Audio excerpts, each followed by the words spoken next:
কতটা যে লোভনীয় হয়েছে আজকের এই নেহারি রান্নাটা দেখেই বোঝা যাচ্ছে। আর নেহারির সঙ্গে যদি থাকে পাতলা রুটি তাহলে তো বেশ জমে যাবে। আসসালামু আলাইকুম, কেমন আছেন সবাই?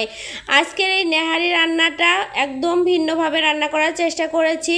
আশা করি পুরো ভিডিওটা সবাই দেখবেন, ভালো লাগবে।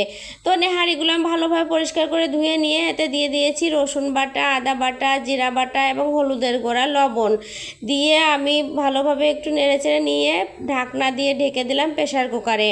তো আগের দিনে দেখতাম মা চাচিরা অনেক দিন ধরে পায়াগুলো জালি করে নিয়ে তারপরে রান্না করতো।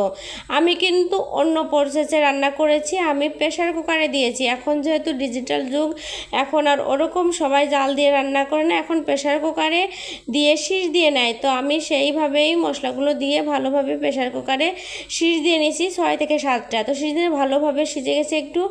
আর আমি প্যান বসিয়ে দিয়েছি, কড়াইতে দিয়ে দিয়েছি আদা বাটা, রসুন বাটা, জিরা বাটা, মরিচ বাটা এবং গরম মশলা বাটা দিয়ে দিয়েছি, স্বাদ মতো লবণ, পরিমাণ মতো হলুদ।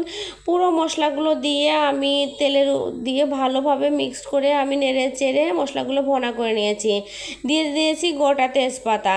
তো তেজপাতা দিয়ে আমি ভালোভাবে পায়াগুলো দিয়ে আমি নেড়ে চেড়ে নিচ্ছি। তো নেড়ে চেড়ে নিয়ে একটু পানি দিয়ে দিয়েছি। পানিটা ভালোভাবে শুকিয়ে না যাওয়া পর্যন্ত আমি ঢাকনা দিয়ে ঢেকে দিয়ে আবার ঢাকনা উঠিয়ে নেড়ে চেড়ে নেব। এভাবে নেড়ে চেড়ে নিতে নিতে এক পর্যায়ে পানিটা শুকিয়ে যাবে। পানিটা শুকনো পর্যন্ত নেড়েচেড়ে রান্না করতে হবে। আর আমি এই পায়ার ভেতরে দিয়ে দেব আলু, যেহেতু পায়াগুলো আমি খাবো রুটি দিয়ে। তো আমার পরিবারের সবাই পায়া খেতে পছন্দ করে। তো ভাত রুটি যেটা দিয়েই পায়া খায় না কেন, খুবই ভালো লাগে।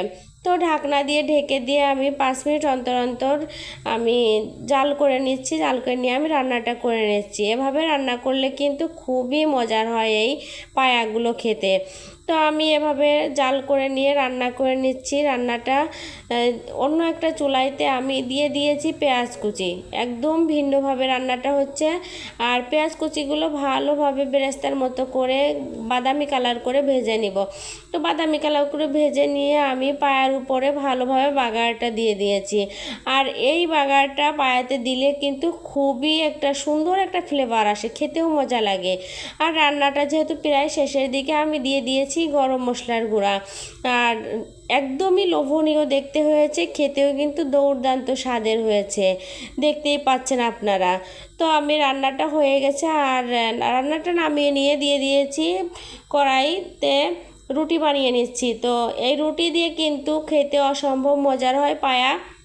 তো এভাবে পায়া রান্না করে খেলে কিন্তু রুটির সঙ্গেই বেশি ভালো লাগে।